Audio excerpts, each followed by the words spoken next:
Welcome, my friends, to another edition of The Walker's Way. Today I'm going to show you how to apply a knockdown or orange peel texture to your walls when you're just doing a small area or small patches using a spray can texture that you've probably never heard of before. Now, did I stumble on the best spray texture out there, or is this just crap in a can? Well, we're going to find out, and we're going to find out the Walker's Way.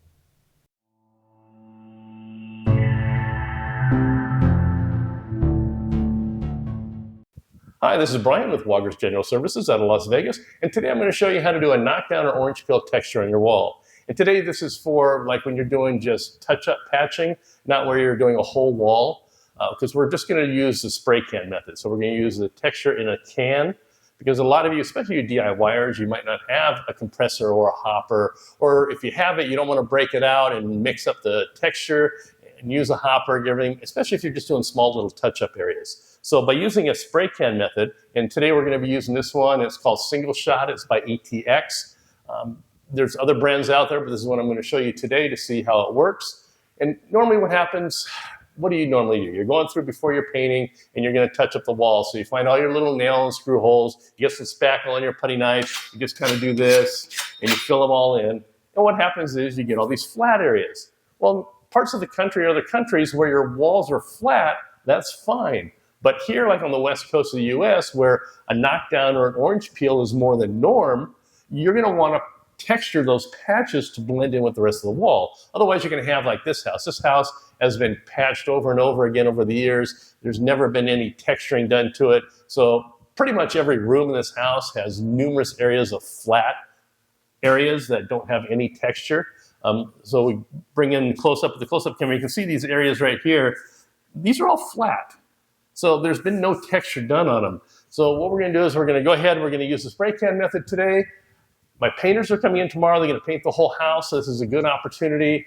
So once it's textured, I'm going to leave some areas for them so they can do it with their hopper. And we can kind of compare how this compares to the hopper method. And you'll see whether or not this is worth it. So let's jump into another room. This room I'm going to leave for the painters to have them hit all these areas with the hopper. And I'm going to go through the house and show you some touch-up areas, and we're going to use this. All right, in this section right here, we got 4 patches right here with some screw holes that were in there from there's an old alarm system in here. So we're going to go ahead and test this on these patches. We got a corner over here. We got several other areas in the house we're going to test it on. Now, it does say to shake it for 10 to 15 seconds. My experience with spray textures is you want to shake them a little bit more than that. I would say at least maybe a minute. Also, they recommend to be used at 75 degrees or above. The product needs to be 75 degrees or above. So it's like 90 something out here today in Vegas. This stuff was in my house. My house is set at 80 degrees. So it's fine. I do have a can here. This is probably about a month old. I've used it before. So there's still some left in it. So we're going to see how it holds up by storing it and trying it again. So we're going to go ahead and shake these up. And just like a paint can, it's got a little rattle ball in there. Whoop. Now the nozzle, let me put this one down here. It's got a nozzle on here. Maybe you can see it better over here, this camera. For adjusting whether you want a finer or heavier texture. I found out that their nozzles really don't give me much of a range. We're going to try it out again. I've talked to them, and they said they are working on some new nozzles. So we'll see how that goes in the future. But right now, what I usually do, even though this is going to be a knockdown texture, I always put it on the finer texture first, and then move my way up. Keep a damp rag on hand, so if you spray it and you don't like it, you can wipe it right off right away. Also, you want to have a piece of cardboard available. So like here, we got the thermostat. We can kind of block that off. And we're spraying, so we don't get the spray everywhere. So like I said, we're going to put this on for the finer texture. Also, when you spray it, the very first spray that comes out, spray it on like some cardboard or test material. Don't spray that right on the wall.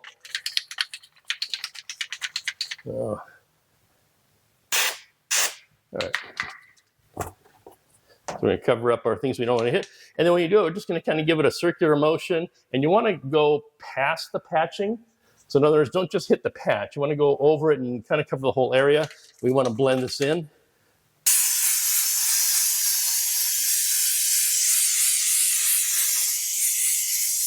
And depending on your texture, I didn't cover that very well. Get a rag and wipe that off. Depending on the texture in your wall, depends on how heavy, in other words, how much texture you want to spray on there, not how big the globules are. Like I said, if you got a large area that you're doing this has been painted. So if you're doing an area that hasn't been painted, you just patched it, you don't want to prime it first, because when they're not primed, you spray the texture on them, and it does, like I said, it's not just with the single shot, but all the textures. The drywall seems to suck a lot of that moisture out of them, and you kind of lose a lot of the texture. After you spray it, especially for the knockdown, you need to let it set up for a while. So we're going to let that sit for about 5 minutes or so. Then we're going to hit some other areas. I'm just going to hit it one more time just to give it a little bit more. And I'm going to increase the texture more to a knockdown texture. So I'm going to change the nozzle here, get a little bit thicker spray. And if you do like splats like this, you tend to get bigger globules than if you do a continuous.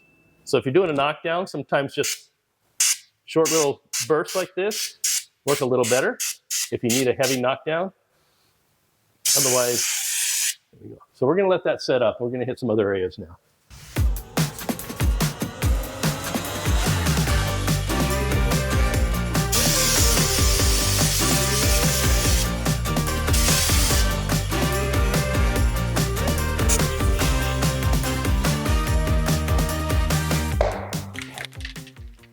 We ran out of texture in that can. Now that can was our month-old can, maybe a little more than a month. And it sprayed just fine. So we have our new can here. We'll start off with a finer orange peel texture.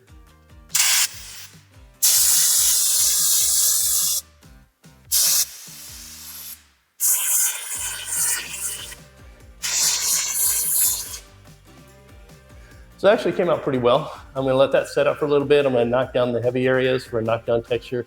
Then I'm going to come back and respray it with a heavier texture for knockdown and redo it over.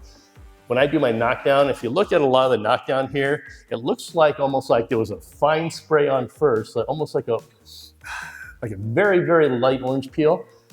And then they sprayed over it after that set up with a knockdown, and then did the knockdown. And in between all the knockdown areas, it looks like there's a very fine mist in there.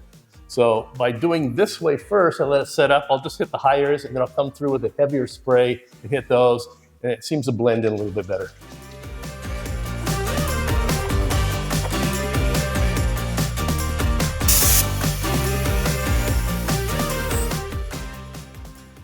Now it does say when you spray it to hold it about 16 to 22 inches away from the surface.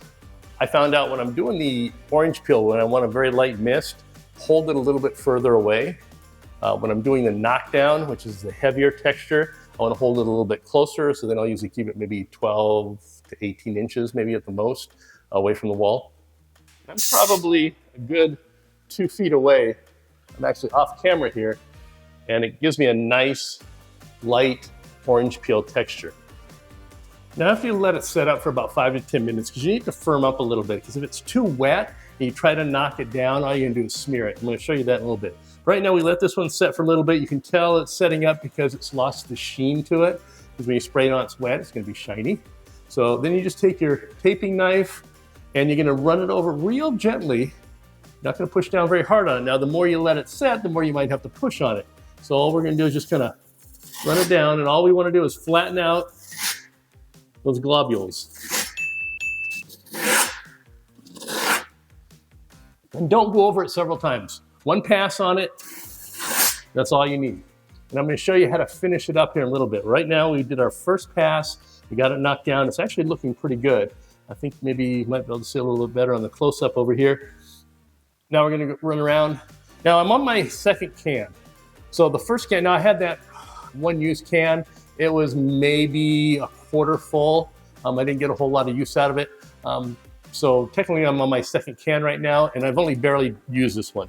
And I've hit the whole house, except for 2 walls that I'm gonna leave for the painters to texture with the hopper. So I got a lot of areas. I probably hit like 30 areas with 1 can plus a quarter in the other one and just barely a little out. So maybe a can and a half, which is pretty good. So I still probably got about a good 1/2 to 3/4 of a can here. So what I'm gonna do is hit some of the areas where I hit it really light. I'm gonna hit it with a heavier knockdown, and we're gonna see how that blends in.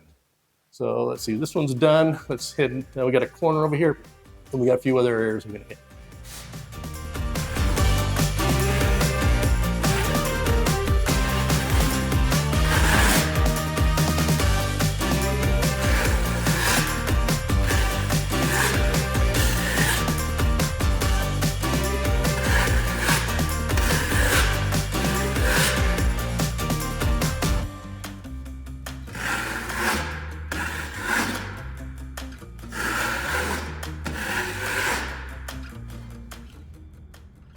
Okay, I'm gonna show you how important it is to let this stuff set up before you knock it down.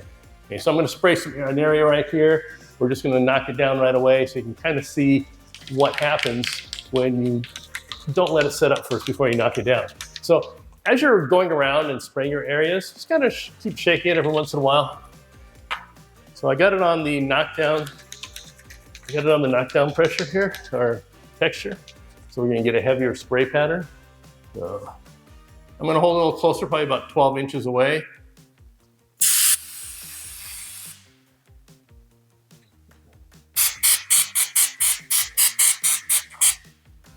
Okay, so we got that sprayed. I'm gonna come in a little closer. You don't need to see my pretty face. All right, so now it's just been sprayed. Probably not even been a minute. Now we're gonna try to knock it down. Okay, so I'm gonna just do half of it. Now, I'm gonna let the other half set up, and then I'll knock it down. You can kind of see the difference, okay? So now I'm gonna try and knock it down. So you see it's just kind of smearing it. So if you look at the texture around here, it's got small areas that are knocked down. This is like a whole big glob here. It's all smeared down. So now we're gonna let this side set up for about 5 minutes or so, and I'm gonna come back and I'm gonna knock that down, and you can see the difference. Okay, now we're gonna give the other side. It's probably been about 5 minutes. So just gonna lightly go over this one. So you can see I didn't smear it. What it is, it just knocked down those heavy globs on there. Later on, we're gonna hit it with the sanding sponge and it'll make it even better. But this area side over here, it's all smushed down. So we're just gonna kind of hit that a little. We'll let that set up and we'll come back and knock it down. I have an area here that I sprayed, but I'm not gonna knock it down with the taping knife. I also have an area on that wall over there, the same way I sprayed it, but I'm not knocking it down. The reason being is if you're having a hard time getting the feel with that taping knife to knock it down and getting it to match and look good, and you keep waiting too long to do it, or you do it too soon, or you're too much prep, whatever the reason being is, I have an alternative method that might be a little bit easier for you. So we're gonna do this spot, the spot over there that way, but it has to dry up completely. So you have to let it set up and dry completely before you do this next way. Now, I did say this video is not being sponsored by ETX or Single Shot, but what it is being sponsored by is you. And we do that through the Woggers Way merchandise store. That's right, Woggers has merchandise now. So you can go to the link down below and look in the description section. There's a link in there for our merchandise store. You can get t-shirts and hoodies and sweats and hats and cups and bandanas for your dog and plush toys and all kinds of stuff with the Woggers Away symbol on it, or some funny pictures, things like that. Different designs are coming out all the time. We never have time to make some up. So just check back there often, buy something, support the channel. I can make more videos for you and help you out in your home improvement needs. So in the meantime, we're gonna let this dry. We're gonna let the other side dry. We've already sprayed everything well. We've knocked it down. So now we just have to let it dry also. And then I'm gonna show you the next step to do after that's all done. Before we start doing the next step, you wanna make sure everything's dry. If you notice this, how the center here is darker than the rest, so that means it's still wet there. Now, granted, this area has not been textured, but it's the same as in the textured areas. You'll see some areas that are darker than others. The darker areas are not dry yet. So you wanna make sure it's completely dry so everything is nice and white and chalky.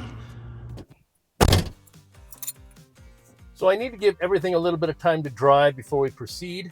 And I only live about 3 minutes from this job site, and I got a few things to do. Plus, it's past the time for my cat's treat, so she's probably upset.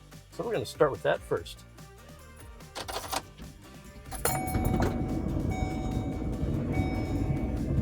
You want a treat?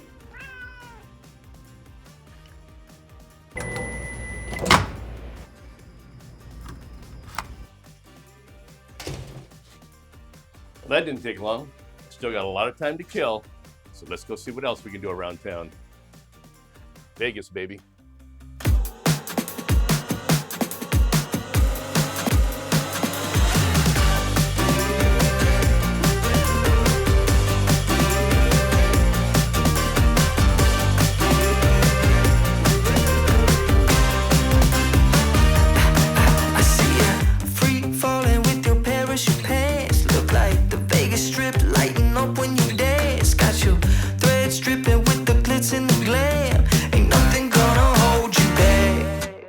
Well, that was a fun couple hours, well, except for the dentist part.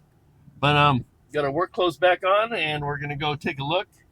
Everything should be dry by now. I got some Woggers merchandise on. Talking about merchandise, if you want to win some free swag from Woggers Way, go to woggers.com and go to the merchandise page.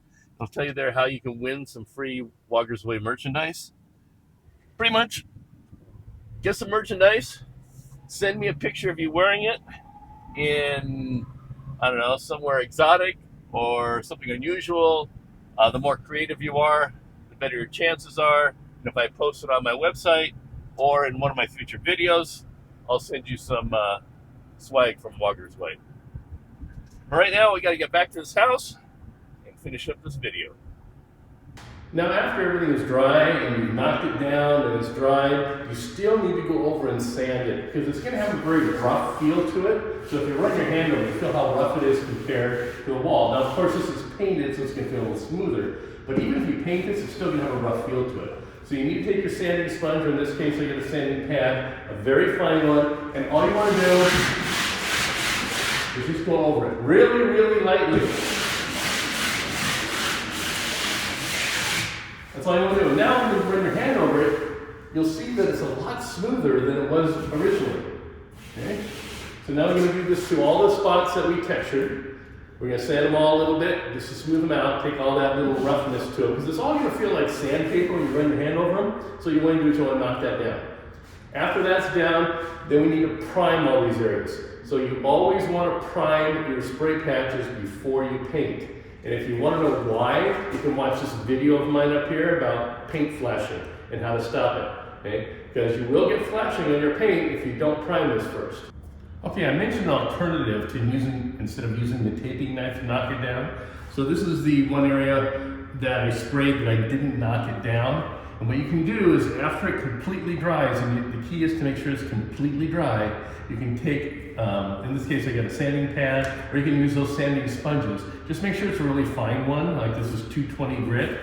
And then what you want to do is just lightly go over it. And what that'll do is, it does pretty much the same thing as a knockdown, is it just kind of takes off the roundness to it, and it gives everything that knockdown look. Just make sure you go lightly because it will sand all this off. The drywall compound, the texture compound, sands very easily, it'll come right off. So you just want to do it very lightly, like I just showed, just like that. And that's it. And that'll give it the same knockdown look. Now this method will only work for a light knockdown texture. So if the texture you're matching has heavy or long knockdown globules, then you'll need to use the taping knife method in order to get those globules spread out more. Then just go ahead and prime all your patches. Now, I'm using a roller because I got a lot of areas to do. If you only got a couple patches, just get some spray kills. You can get the original kills. It's the oil base. It works really, really, really well. I'm rolling, so I'm just using the regular water-based kills. It still works fine. But for small areas, just get the spray can of the original kills and just spray out all your patches. Otherwise, go to rolling. And you don't need to prime the whole wall because you got it painted already. You just need to prime the areas where you've patched. Because what you're trying to do is you want to seal that new drywall. Okay? So just go and just get a good coat of primer on all your patches. And then go ahead and get all these areas primed. Once they're primed, there's nothing else you need to do. Then you can come in, and if like we're repainting the whole house, but if you're not painting the house, if you're just touching up an area, go ahead and prime your patches, let the primer dry, and then just go ahead and paint it as normal. Alrighty, the house has been painted. It's time to see how this spray texture worked out and how it compares to the original texture. We'll start here in the hall. Remember how there were the 4 holes from the screw anchors that were removed? Let's see how the texture compares. Now here's an overview after it's been painted, and here's a close-up of the texture. Now I'm scrolling over both the existing texture and the new texture, so you can try and spot where it transitions. Then we had that corner, and you can see how that came out. Now here's a wall in the master bathroom with all the patching that was done, and here it is after being painted, and a close-up of how the texture came out. This is the wall in a guest bedroom, one of the areas I left for the painters to texture using the hopper. Now here it is after completed, and a close-up of the texture. Now I don't know about you, but I don't see a whole lot of difference between the hopper method and the spray can method. Before I do a wrap-up summary, if you liked the content of this video and found it helpful, please tap on the thumbs up like button down below and subscribe to my channel. It goes a long way in helping me create more content for you. Plus, don't forget there's Woggers Way merchandise available now, and you can win free merchandise and swag. Just go to the merchandise link in woggers.com for details. I'll include a link below in the comment section. Okay, now to wrap up this segment, here are a few points to get the best results when using a spray texture. And this is any spray texture, not just a single shot as here in the video. Now, number 1, a new can will have more pressure in the beginning, which could result in a finer spray texture.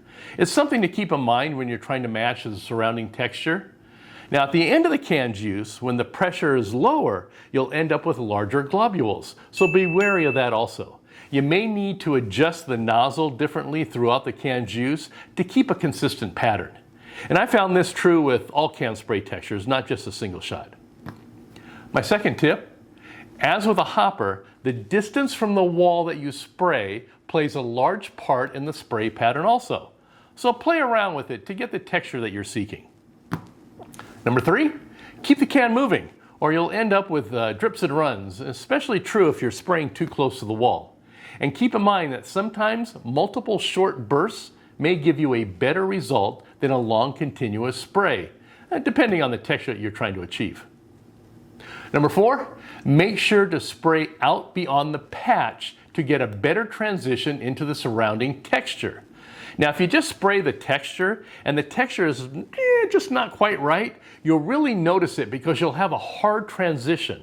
So, after spraying your patch, do a slightly lighter spray just beyond that, and then an even lighter spray beyond that.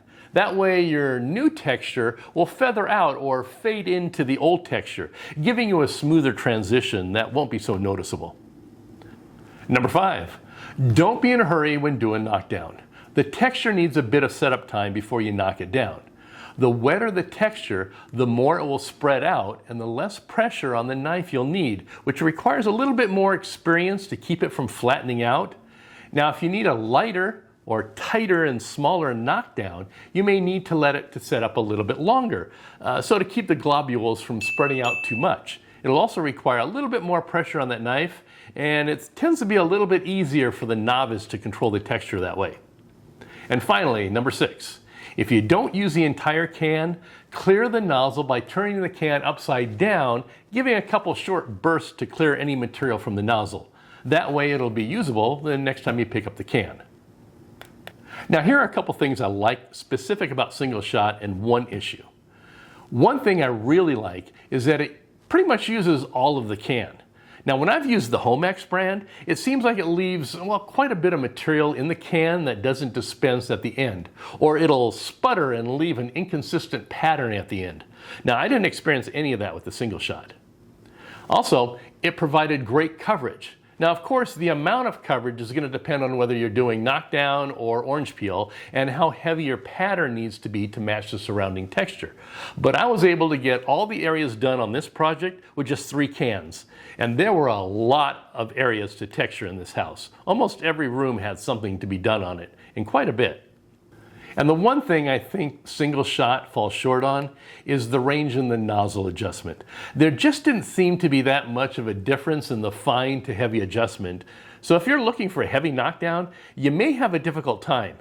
Now, I've talked to the manufacturer and they said they are currently working on a new nozzle design, so hopefully that'll be coming out soon and cure that issue. What I'm thinking is, if they can't get a wider range in one nozzle, maybe provide a second nozzle in the cap. One nozzle for a fine to heavy orange peel and the other nozzle for a light to heavy knockdown. That's because it's the same product you're using, it's just a nozzle that controls it. That's just a thought, because the thing with Homax is they sell different cans for whether you need an orange peel or whether you need a knockdown. But coming from a consumer point of view, I'd prefer just to receive a second nozzle with the can so you have a better range to match your existing texture, instead of having to buy multiple cans that spray differently. And that's just my opinion. Now, I understand from a company perspective, it helps them sell more product. But I'm a big supporter of companies that not only provide a good product and good customer service, but actually look out for the consumer and listen to their needs. Now, I did present some questions to ETX, the makers of Single Shot, and I'd like to share their responses with you. So my first question was, does your product have a shelf life for best performance? Now, their response was, there is no shelf life. We have 3-year-old cans, retains, we still test on occasion. My next question was, is the shelf life affected for a partially used can as opposed to a full unused can? And they replied, full or unused, no difference. If the can was purged correctly, it's ready for next use tomorrow or next year. My third question was, is it affected by temperature extremes? Because I noticed on the can it says works best at above 70 degrees. So is there a high-end temperature where the properties of the product would no longer be usable? And if so, would the product return to its usable state once it returns to the lower temperature? So this is their response. The propellant expands as temperature increases. Also, material becomes less viscous with heat. So hotter contents increases speed at exit, thus smaller globules. Better orange peel with a hotter can. Cooler can provides a larger globule, which is better for knockdown. So, if you're working in extreme temperatures, like here, if it's like 100, 110 degrees out, which it has been, and I need a bigger knockdown texture, it might benefit me maybe to put the cans in a refrigerator for a while, or maybe in a cool water bath to cool them down to get that larger globule out of them. Also, I know that the texture really didn't, the temperature didn't matter, because I had a can, a partially used can, in my work truck for a little over a month, and it was over 100 degrees out every day, and it worked fine the next time I picked it up. So that was a plus. My next question was, what about low temperatures? If subjected to low temps, would the product become usable again once it gets to 70 degrees or above? Or would the product just be rendered permanently unusable? Their answer was, samples have been freeze tested and performed just fine after being brought up to temperature. My fifth question was, now if it's going to be stored for a lengthy period of time, is it better to store it upside down, or would that make any difference? The reply was, storage should not be an issue in either position. Now, I did mention at the beginning of this video that ETX provided replacement product to me and did not sponsor this video, which is true. Now, I've been using Single Shot product for probably a year, maybe a little bit more, but earlier this year I purchased a case of 12 cans. I used a few of them with no problems, but a few months later after I picked them up again, I was having problems with the remaining cans. Actually, 7 of the 12 cans clogged up immediately upon use. And when I say immediately, I mean immediately. They barely got out a small burst before they clogged and were totally unusable. Now, the issue wasn't in the nozzle. The nozzle wasn't clogged up, but appeared to be in the pickup tube inside the can. Now, I reached out to ETX explaining the issue I encountered, and they apologized for the problems and shipped me out a case of new product. So it's just replacing a product I have. They didn't sponsor me. Now, I say new product because their cans have changed. The old cans were black and white, like this one. Okay? And the new cans are colorful, like this one. Now, I don't know if there was a change in the actual product or if it was just a marketing change to make it more appealing on the shelf in the store. Everything's changed. But either way, the new product I received has had no problems. Now, they were unsure why the old product was clogging up, and they thought, well, maybe it might have been a problem with that batch. Now, one thing I did notice is the old ones were 13 ounces. The new ones are only 12. So the price didn't go up, so like everything else, instead of raising the price, they just made it a little bit smaller to keep the price where it was. So that's why I asked them about storing the cans upside down. I thought, maybe the thicker product, the texture, settled here on the bottom and it would clog up the pickup tube. So I thought that maybe if you stored it upside down, that the heavier product would settle here at the top of the can, leaving the pickup tube. Well, they say it's not an issue, but for me, personally, I think I'm still gonna store mine upside down. Maybe I'll store one right side up and maybe check the performance after a lengthy storage just to see if it really does make a difference. Could be the subject for a future video maybe. Now, prior to using single shot, I was using Homax spray texture like probably most of you, but I was never really happy with the results of their water-based texture. So maybe in the future I'll make a video comparing the single shot to the Homax and other can spray textures. But so far I've been pretty pleased with the single shot product. Now, before I leave, I'd like to give a shout out to the team over at ETX for their great customer service and being open to my opinions. I mean, I'm not a huge influencer with millions of subscribers yet. But with my small but growing channel, they could easily have just dismissed me.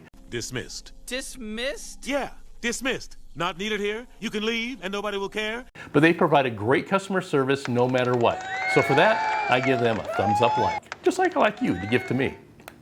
So what do you think about how it turned out? Enter your thoughts into the comments below and let me know how you think the results look. And if you've ever used any kind of can spray texture products, comment about those also, whether they're good or bad. I'd kind of like to find out. And let me know which ones you've used and maybe I can use them in the comparison in the future. But me, right now, I'm pretty happy with the single shot results. Now, as usual, I'll leave links below for the products and the tools I've used in this video. And I appreciate you watching, and I got a couple other videos right over there that may interest you. And as always, good luck with your projects, and I'll see you in the next video. Cut! That's a wrap. Hello? Anyone? Yeah, nobody here but me. How sad.